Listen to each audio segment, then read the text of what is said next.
이 마트에서 계란을 사려고 하면요, 1등급, 왕란, 무항생제, 다양한 종류의 계란이 있습니다. 그리고 어떤 계란은 냉장고에 들어가 있고요, 어떤 계란은 냉장고가 아닌 이 실온에 쌓아두기도 하죠. 이 중에서 우리는요, 어떤 계란을 골라야 할까요? 그리고 계란을 사면 어떻게 보관을 해야 될까요?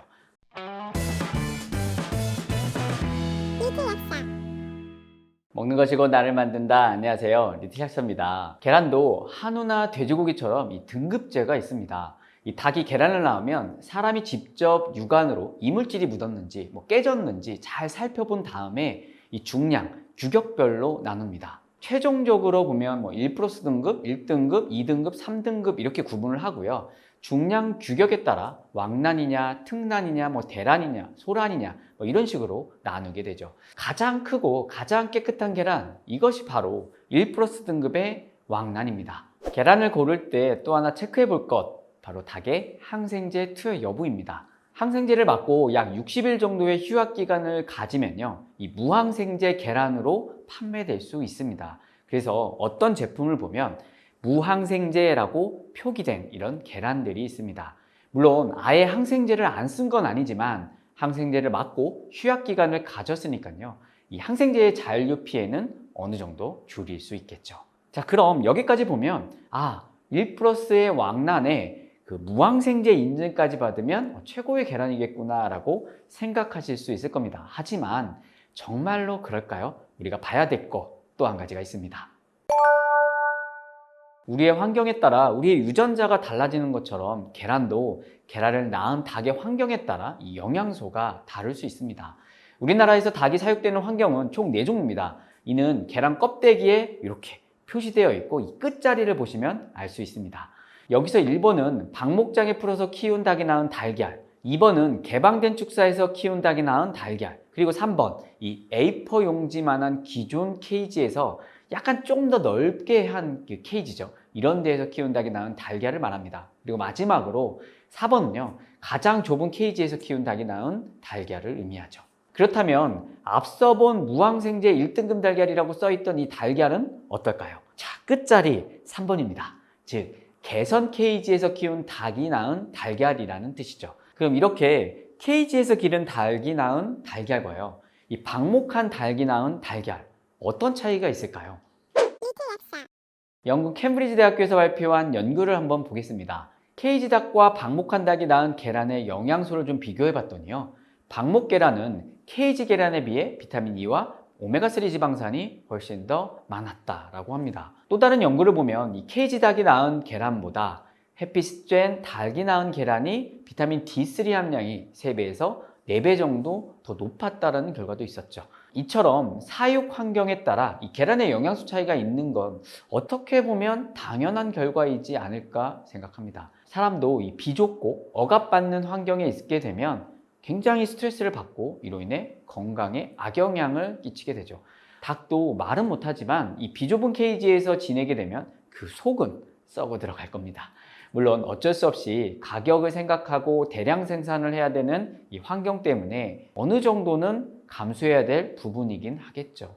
그래도 나는 조금 더 비용을 지불하더라도 방목한 환경에서 키운 닭이 낳은 달걀, 또 동물의 복지를 약간 생각하는 의미에서도 이런 계란을 먹어야겠다라고 한다면요, 이런 계란 껍질에 번호를 꼭 확인해서요, 1번이나 2번을 고르시면 되겠습니다. 첫 번째, 냉장 보관하랍니다. 국내 유통되는 계란은 세척란과 비세척란으로 크게 구분됩니다. 이 세척란은 모두 법적으로 냉장 유통, 보관, 판매를 하게 되어 있고요. 이 비세척란은 실온 유통을 하게 됩니다.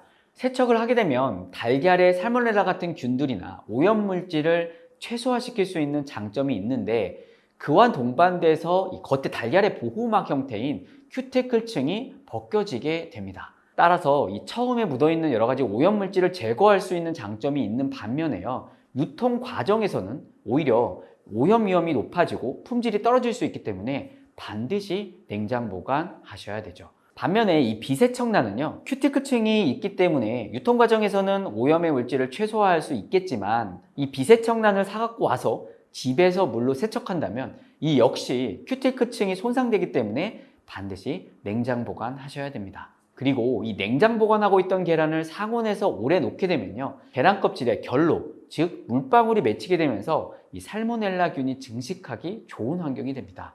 그러니까요, 먹을 만큼 꺼내서 바로 냉장 보관을 다시 하셔야 됩니다. 두 번째, 날계란을 만졌다면요, 반드시 손을 씻는 게 좋습니다. 계란을 아무리 잘 세척해도 이 살모넬라를 100% 제거할 수는 없습니다. 물론 살모넬라는 약한 온도에서 쉽게 죽기 때문에 계란 요리 자체에서 나올 확률은 아주 적습니다. 문제는 우리가 만진 이 손이죠. 계란을 만진 손으로 다른 식재료를 만지거나 다른 조리기구를 사용하게 되면요, 교차 오염이 생길 수 있습니다. 특히 비세척랑 같은 경우 그것을 만진 내 손으로 인해 그 위험은 더욱더 높아지게 되죠. 따라서 달걀을 만졌다면 다른 거 만지기 전에 꼭 손을 씻자. 계란 보관 세 번째, 계란의 종이 포장지죠. 그대로 보관하자입니다. 냉장고에 문을 열면요, 이 계란칸이 보이게 됩니다. 그래서 계란칸에 이쁘게 계란을 차곡차곡 빼서 넣어 놓게 되죠.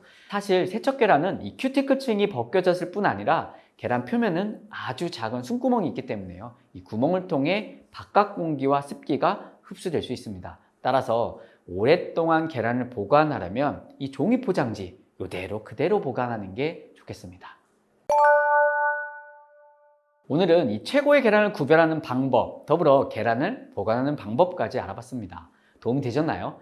계란은 단백질 함량이 높고 다양한 영양소가 풍부하기 때문에요, 완전 식품이다 라고 불립니다. 또 포만감을 줄 수 있어 운동하시는 분들, 다이어트 하시는 분들에게도 좋은 식품이죠. 물론 우리 아이들에게도 말이죠. 어떤 계란을 고를 것인지, 어떻게 잘 보관할 것인지 오늘 영상이 도움이 되셨기를 바랍니다.